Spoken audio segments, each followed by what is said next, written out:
नमस्कार दोस्तों, आप सभी का स्वागत है हमारे YouTube चैनल सिलेक्शन द्वार पर। तो चलिए शुरू करते हैं हमारा आज का टॉपिक। हमारा आज का टॉपिक बहुत महत्वपूर्ण टॉपिक है, क्योंकि यह जो टॉपिक है उसका नाम है वर्णों का उच्चारण स्थान। टॉपिक का नाम है वर्णों का उच्चारण स्थान।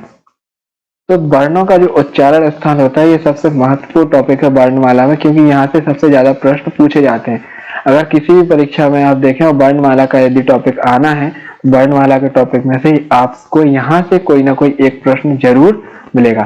तो वर्णों के जो उच्चारण स्थान होते हैं, वर्णों के उच्चारण स्थान कितने होते हैं? वर्णों के उच्चारण स्थान 8 होते हैं। तो एक एक करके हम देखेंगे कौन से वो 8 होते हैं। तो वर्णों के अगर उच्चारण स्थान की बात की जाए तो वर्णों के जो उच्चारण स्थान होते हैं कौन कौन होते हैं, तो हम देखते हैं। सबसे पहले जो होता है वो होता है अकु विसर्जनीय। अकु विसर्जनीय नाम, मतलब जो अकु विसर्जनीय नाम वाले होंगे वो उनका उच्चारण कहाँ से होगा? उनका उच्चारण होगा कंठ से। अकु विसर्जनीय नाम कंठा। अकु विसर्जनीय नाम कंठा, मतलब अकु विसर्जनीय नाम वाले जो भी वर्ण होंगे उनका उच्चारण किससे होगा? कंठ से होगा। कंठ मतलब गले से इनका उच्चारण होगा। कंठ का मतलब क्या होता है? गला। तो इनका उच्चारण स्थान कहाँ से होगा? इनका उच्चारण स्थान गले से होगा। अब अकु विसर्जनीय नाम वाले कौन कौन से? तो अकु विसर्जनीय नाम वाले में से पहला जो होगा वो आ। पूरी वर्णमाला को बताएंगे, एक एक करके बताएंगे, किसी भी प्रकार का कोई भी डाउट नहीं रहेगा, ना ही आपको रटने की जरूरत पड़ेगी। बस एक बार आप इस वीडियो को पूरा कंप्लीट एंड तक देख लीजिए। तो अकु विसर्जनीय नाम वाले में सबसे पहला जो होगा वो आ। दूसरा ये जो का, जिनके नीचे ऊ की मात्रा लगी है वो क्या कहलाएंगे? वो वर्ग कहलाएंगे। तो का वर्ग वाले, तो का वर्ग वाले में कितने होंगे? का वर्ग में कौन से होते हैं? का वर्ग का, खा, गा, घा और एड़ा। तो जो ये 5 हो गए। जिन भी अभी जो जितने भी हम ये नाम बताएंगे तो उन नाम में जिनमें भी मात्रा आएगी नीचे, छोटा ऊ की मात्रा आएगी, वो सारे वर्ग कहलाएंगे। पहले में हमने देखा पहला कौन सा है हमारा? आ। दूसरा का वर्ग वाले, इसमें कंठ से और किसका उच्चारण होता है? हा का उच्चारण होता है। और विसर्ज, विसर्ज मतलब आहा, विसर्ज मतलब विसर्ग आहा। तो जो इतने वर्ण हैं, तो इन वर्णों का उच्चारण कहाँ से होगा? इन वर्णों का उच्चारण होगा कंठ से, गले से इनका उच्चारण होगा। तो पहले में आपको कोई डाउट नहीं होगा, पहला आपको समझ में आ गया। तो बस आपको नाम याद रखना है, अकु विसर्जनीय नाम कंठा। तो अकु विसर्जनीय नाम कंठा मतलब अकु विसर्जनीय नाम वाले का उच्चारण कैसे होगा? कंठ से, मतलब कि गले से होगा। दूसरा हमारा क्या है? दूसरा हमारा उच्चारण स्थान है हमारा इच्छु। इच्छु यसा नाम। इच्छु यसा नाम का उच्चारण कहाँ से होता है? इसका उच्चारण होता है तालव्य से। इसका उच्चारण कहाँ से होता है? तालव्य, मतलब तालव्य का अर्थ होता है तालु। तो इच्छु यसा नाम वाले जो जितने भी होंगे इनका उच्चारण होगा तालव्य से। तो इच्छु यसा नाम में इसमें कौन सा है? ई। ये है चू, मतलब चा वर्ग वाला। जिनके नीचे मात्रा आएगी वो कौन से कहलाएंगे? वो वर्ग कहलाएंगे सभी। तो चा वर्ग में कौन से होते हैं? चा, छा, जा, झा और या। ये होंगे, इनका उच्चारण होगा। और या और सा, इतने वर्णों का उच्चारण होगा किससे? तालव्य से होगा, तालु से होगा। फिर तीसरे की बात अगर की जाए तो तीसरा है हमारा रिटोरसा नाम। तीसरा है हमारा क्या?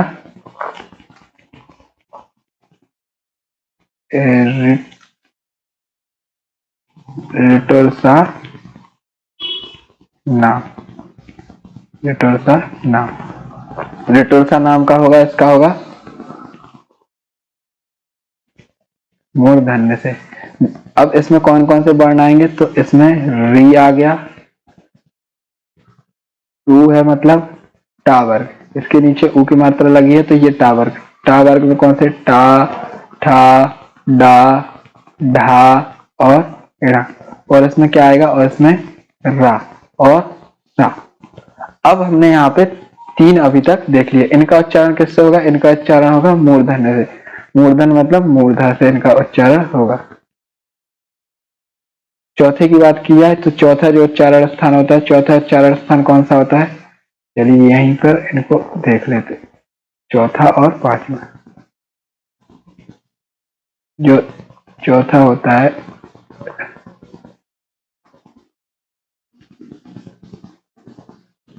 तो जो चौथा होगा वो चौथा कौन सा होगा? तो चौथे की अगर बात की जाए तो चौथा हमारा होगा, पहला हमारा हो गया अकु विसर्जन नाम, दूसरा होगा हमारा इचुएसा नाम, तीसरा होगा रेटोसा नाम, चौथा होगा हमारा लितल सा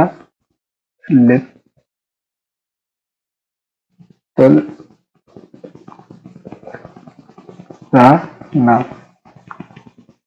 लितुलसा नाम का होगा कहाँ से? लितुलसा नाम का होगा हमारा, लितुलसा नाम वाले जितने भी होंगे उनका होगा हमारा ओठ से, उनका होगा हमारा ओठ नहीं, उनका होगा हमारा दंतव्य से, मतलब दांत से। दंतव्य, दंतव्य मतलब दांत।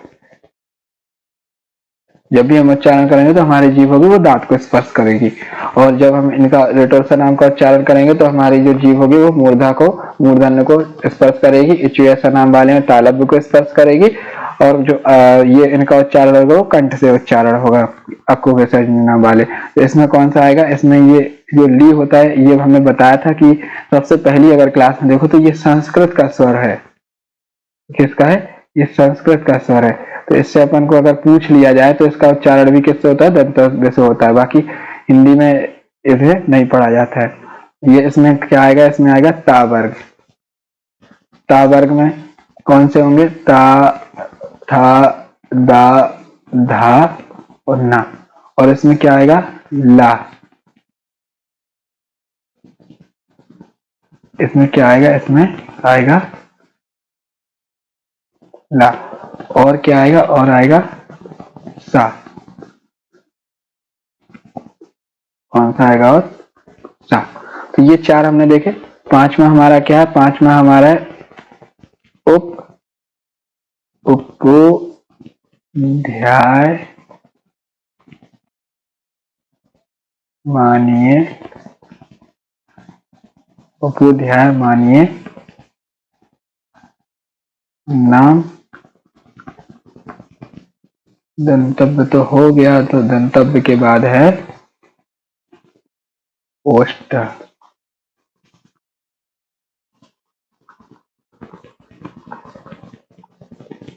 ओष्ठ मतलब होता है ओठ। तो जब भी हम इनका उच्चारण करेंगे तो हमारा जो ओठ होंगे उनका यहाँ पर उपयोग होगा, वो उपयोग यहाँ पर होंगे इनके उच्चारण में। तो उपोध्याय मानिए उ, यहाँ पे पु मतलब पा वर्ग, पु मतलब पा वर्ग। पा वर्ग में कौन से होते हैं? पा, फा, बा, भा और मा। और यहाँ पर क्या आएगा? और यहाँ पर आएगा जो ध्याय मानिए में है वो, यहाँ पर ध्याय मानिए ये संस्कृत में होता है, तो इससे आपको ध्याय मानिए में ज्यादा डिटेल में नहीं आना, बस इतना याद रखना है कि यहाँ पे उ और यहाँ पे जो पू होता है वो पा वर्ग में, बस इतना यहाँ से पूछे जाते हैं। तो ये नाम वाले होंगे वो ओठ से, मतलब इनका उच्चारण ओठ से होगा। तो यहाँ पर हमने 5 अभी तक देख लिए। तो इन 5 में ये देखो कि इन 5 में ध्यान रखने वाली बात यहाँ से क्या है, महत्वपूर्ण बात। तो यहाँ से जो इन 5 में महत्वपूर्ण बात यह है कि जो सा है, ये 3 सा, सा और सा, इन तीनों सा का उच्चारण स्थान अलग अलग है। इन तीनों सा का उच्चारण स्थान अलग अलग है। तो अब यहाँ पर इतने जो हो गए हैं ये 5, तो इनको याद कैसे रखेंगे? तो इनको याद रखने के लिए सबसे मेन बात यह है कि इनका क्रम क्या होता है? पहले सा आता है, फिर ये सा आता है, फिर ये सा आता है। तो सबसे पहले जो क्रम भी होता है हमारा उच्चारण स्थान का, तो हमारे उच्चारण स्थान का क्रम भी कैसा होता है? हमारे उच्चारण स्थान का क्रम सबसे पहले क्या होता है? सबसे पहले होता है हमारा कंठ, मतलब गला। सबसे पहले क्या होता है? गला। फिर दूसरा हमारा होता है तालव्य। दूसरा हमारा क्या होता है, दूसरा हमारा होता है तालब्ध। तो दूसरे में हमें क्या करना है, तालब्ध में दूसरा हमारा क्या होता है, तालब्ध। तो तालब्ध जो होता है वो तालब्ध कहलाता है तालु। तो दूसरा उच्चारण स्थान क्या होता है, तालु होता है। पहले गला आता है, गले के बाद फिर तालु आता है, तालु के बाद फिर आता है मूर्धन्य। मूर्धन्य में ये होता है मूर्धा। फिर मूर्धा के बाद अगर बात की जाए, मूर्धा के बाद फिर क्या आता है, मूर्धा के बाद फिर हमारे दंतब्य आता है, मतलब दांत आते हैं। दंतब्य मतलब दांत। और दांत के बाद फिर क्या आता है, दांत के बाद जो होता है वो दांत के बाद आते हैं ओष्ठ, मतलब ओठ। तो ये हमारा क्रम होता है। तो इस क्रम में आपको कंफ्यूज नहीं होना है। सबसे पहले अगर आप प्रैक्टिकली भी देखो, सबसे पहले हमारा गला आता है, गले के बाद हमारा तालब्ध आता है, तालु आता है, फिर मूर्धन्य आता है, फिर दांत आता है, फिर ओठ आता है। ठीक है, तो इनमें आपको कंफ्यूज नहीं होना, ना याद करने में। सबसे पहले होता है अकु विसर्जनीय नाम, दूसरा होता है, पहले होता है अकु विसर्जनीय नाम कंठा, दूसरा होता है हमारा ईचु ऐसा नाम तालब्ध, तीसरा हमारा होता है ऋटुलसा नाम मूर्धन्य, चौथा हमारा होता है जो वो होता है लितुलसा नाम दंतब्य, और पांचवा जो हमारा होता है उपध्यायमानीय ओठ। ठीक है, तो अब इन सा की बात की जाए तो ये तीन अलग अलग सा होते हैं। तो इन सा का इचु ऐसा नाम मतलब दूसरे से शुरू हो रहा है। दूसरा पहला क्या, दूसरा क्या है हमारा तालब्य। दूसरा हमारा क्या है, तालब्य मतलब तालु से इसका होगा। इसका क्या होगा, दंतब्य मतलब दांत से इनका उच्चारण, दांत का उपयोग यहाँ पर होगा उच्चारण करने में। और इस वाले सा का होगा ओष्ठ से, ओष्ठ का यहाँ पर उपयोग होगा इनका उच्चारण करने। तो इन तीनों में भी आपको कंफ्यूज नहीं होना, क्योंकि सबसे ज्यादा ये तीन ही पूछे जाते हैं। क्योंकि सबसे ज्यादा कंफ्यूजन इन तीन में रहता है, क्योंकि हम पढ़ तो लेते हैं फिर हमें याद, क्योंकि इनका उच्चारण कैसा होता है, सा सा सा। हम इनको पढ़ते हैं सा सा सा, लेकिन हम पढ़ते भले हैं इन्हें सा सा, लेकिन उनका उच्चारण स्थान सभी का अलग होता है। अगर इनका सही उच्चारण किया जाए तो इन तीनों का अलग अलग उपयोग होगा, इन तीनों उच्चारण स्थान का उपयोग होगा, लेकिन हम इनका सही उच्चारण नहीं करते हैं। एक तो इनको याद रखने के लिए क्या है, सबसे पहला तालब्य होता है, फिर दंतब्य होता है, फिर ओठ होता है। इनका क्रम क्या होता है, पहले यह सा आता है, फिर यह सा आता है, फिर यह वाला सा आता है। चलिए अब छठवां और सातवां और आठवां, अब जो हमारे तीन उच्चारण स्थान बचे हैं, कौन से, छठवां, सातवां, आठवां। छठवां, सातवां और आठवां। ये जो छठवां जो है, जो छठवां कौन सा हमारा, वो है छठवां जो हमारा है वो छठवां है अदोतो।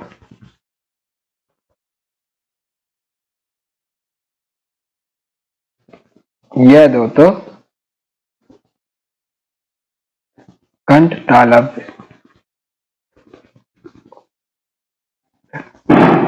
कंठ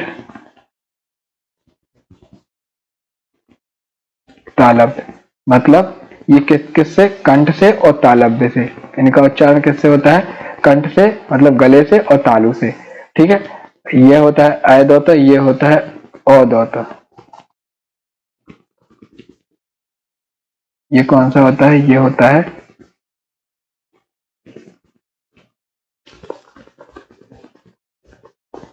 अवधौता। अवधौता का किससे होता है, इसका होता है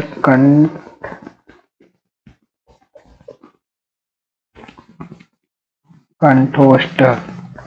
कंठ ओष्ठ मतलब कंठ से और ओठ से। फिर होता है ये बकारस, बकारस, बा आकार वाले। तो बा आकार वाले भी यही अपन को बस यहाँ से ये ध्यान रखना है, तो बावस। तो बकारस का उच्चारण स्थान होता है दंतोष्ठ, दंतोष्ठ। अब रही बात इनको याद करने की, तो याद करने की जो बात है तो वो हम आपको बता देंगे ट्रिक कि आपको याद कैसे करना है। बस अभी आपको ये ध्यान रखना है कि ए दो, तो ये जो दो है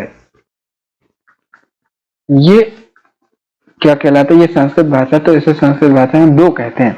और जो तो होता है वो संस्कृत भाषा का सर्वनाम है, संस्कृत भाषा का सर्वनाम है। तो का मतलब होता है वे, और इसका होता है दो का मतलब होता है दोनों। तो ये के इसके दोनों, इसके दोनों कौन से, इसके दोनों ये और ये। ठीक है, तो इसके दोनों, तो अ दोतों का मतलब होता है अ और अ। इन दोनों का उच्चारण होगा कंठ और तालव्य। अभी हम इनकी भी ट्रिक बताएंगे कैसे याद रखनी है। तो अभी बस इतना याद रखो कि अ और ए, इनका ए दो तो मतलब ये अ और ए, इन दोनों का उच्चारण स्थान क्या है? कंठ तालव्य। फिर है अवदो तो दो इसका अर्थ क्या होता है? दोनों, और ये तो मतलब होता है वे। तो ये संस्कृत का सर्वनाम है, तो इसमें अपन को ज्यादा डीप में नहीं आना, हमें सिर्फ इतना मतलब होना चाहिए कि ये दोनों, बस। इन दोनों का उच्चारण किससे होता है? इन दोनों का उच्चारण स्थान क्या है? कंठोष्ठ है। और बा आकार वाले, मतलब इसमें बा आकार वाले से अपन इससे कोई ज्यादा मतलब नहीं है, सिर्फ बा का याद रखो। बा का उच्चारण स्थान क्या है? बा का उच्चारण स्थान है दंतोष्ठ। अब रही बात इनको याद कैसे रखेंगे, तो याद रखने की बात यह है, जो सबसे पहला उच्चारण स्थान क्या है? सबसे पहला उच्चारण स्थान हमने पहले बताया, सबसे पहला उच्चारण स्थान हमारा कंठ है, दूसरा हमारा उच्चारण स्थान तालु है, तीसरा हमारा उच्चारण स्थान मूर्धा है जिसे मूर्धन्य कहा जाता है, चौथा हमारा दांत आते हैं, दांत के बाद फिर हमारे ओठ आते हैं। क्रम भी इनका यही है। तो सबसे पहले हमारा गला आता है, गले के बाद फिर तालु आता है, तालु के बाद मूर्धन्य आता है, मूर्धन्य के बाद हमारे दांत आते हैं, दांत के बाद हमारे ओठ आते हैं। अब इनका उच्चारण स्थान याद कैसे रखना है? तो पहले तो हमने इनका क्रम देख लिया, तो क्रम में तो वो 5 हमने कंप्लीट कर लिए, लेकिन जो ये 3 है तो इनमें हमें सबसे ज्यादा कंफ्यूजन होता है कि इनको याद कैसे रखें। तो सबसे जो पहला वाला है ए दो तो ये दोनों मतलब पास पास के, लास्ट वाले कंठ मतलब सबसे पहला जो होता है कंठ, गला, तो गले के बाद क्या है हमारा? तालु, तो वो दोनों पास पास के, तो होगा कंठ और तालु जो पास पास के हैं, तो ये दोनों का उच्चारण स्थान क्या है? ए दो इनका उच्चारण स्थान है। फिर उसके बाद है दूसरे नंबर पर जो है पहला और आखिरी, पहला और आखिरी, ये 5 होते हैं, इन्हीं 5 को फिर मिला के अलग अलग होते हैं। तो पहला और आखिरी, पहले और आखिरी से किसका होगा? अवदोतो। अब बचा 8वां वाला, तो जो 8वां वाला जो बाकी है तो इसका उच्चारण स्थान क्या है? इसका है दंतोष्ठ। तो दांत और ये मतलब शुरू के पहले दो, आख लास्ट के पास के दो, और पहला और आखिरी, तो इसमें कौन सा आएगा? इसमें आएगा बकारस, मतलब बाकार वाले, बकार रस से मतलब सिर्फ बा। तो बा का उच्चारण स्थान क्या है? बा का उच्चारण स्थान दांत और ओठ है। ये संयुक्त उच्चारण स्थान कहलाते हैं। जो ये दो उच्चारण स्थान है ये संयुक्त उच्चारण स्थान कहलाते हैं। तो इनको याद कैसे रखना है कि पहले आता है गला, फिर आता है तालु, तो पास पास के जो हो गए, शुरुआत के जो पास पास के हैं और आखिरी के जो पास पास के, मतलब लास्ट और सेकंड लास्ट, फर्स्ट और सेकंड, लास्ट और सेकंड लास्ट। ठीक है, तो इन दोनों को ध्यान रखना है कि इनका उच्चारण स्थान क्या है? ऐदो, तो इनका उच्चारण स्थान क्या है? बकारस, मतलब बाकार वालों का उच्चारण स्थान क्या है? दांत ओठ, और दांत और ओठ। और इसमें याद रखना पहला और आखिरी, first and last, first second last, second last, first second last, second last. और इसमें क्या याद रखना? फर्स्ट और लास्ट। तो इसका फर्स्ट और लास्ट का क्या है? अवदोतो, और फर्स्ट और सेकंड का कौन सा है? ऐदोतो, और सेकंड वो लास्ट और सेकंड लास्ट का क्या है? बकार। तो इतनी इनकी कहानी थी।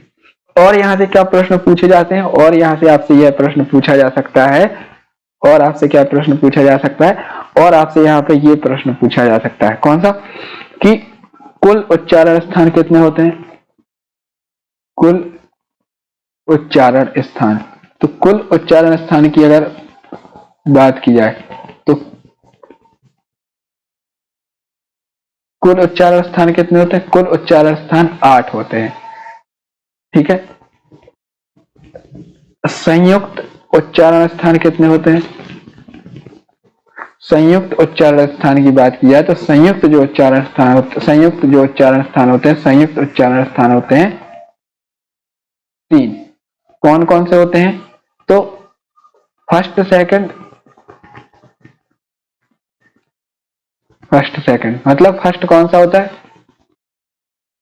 कंठ प्लस तालु, मतलब तालव्य, कंठ तालव्य। फिर कौन सा था हमारा? फिर था हमारा फर्स्ट और लास्ट। फर्स्ट लास्ट में कौन सा था? फर्स्ट हमारा कंठ होता है, गला होता है, सबसे फर्स्ट हमारा गला है, सबसे लास्ट में हमारे क्या ओठ होते हैं। ओठ के बाद तो कुछ होता ही नहीं ना, तो सबसे लास्ट हमारा क्या हुआ? ओठ। तो कंठ और ओठ। और फिर क्या है, फिर हमारा लास्ट और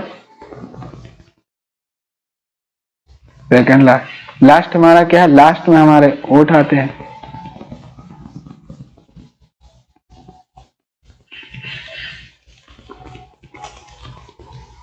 और ओष्ठ और दांत, इन्हें क्या बोला जाता है, इन्हें इस तरीके से दंतोष्ठ पढ़ा जाता है, दंतोष्ठ। तो ये होता है, इन्हें कंठोष्ठ पढ़ा जाता है, इन्हें कंठतालव पे पढ़ा जाता है। तो ये बात आपको ध्यान रखनी है, यहाँ से किसी भी प्रकार का कंफ्यूजन नहीं होना चाहिए। कुल उच्चारण स्थान कितने होते हैं, कुल उच्चारण स्थान 8 होते हैं। संयुक्त उच्चारण स्थान कितने होते हैं, संयुक्त उच्चारण स्थान 3 होते हैं। तो यहाँ पर आपको कोई भी कंफ्यूज होने वाली बात नहीं है। आई होप सबको समझ आ गया होगा। वीडियो अगर अच्छी लगी है तो लाइक और सब्सक्राइब जरूर करिए। धन्यवाद दोस्तों।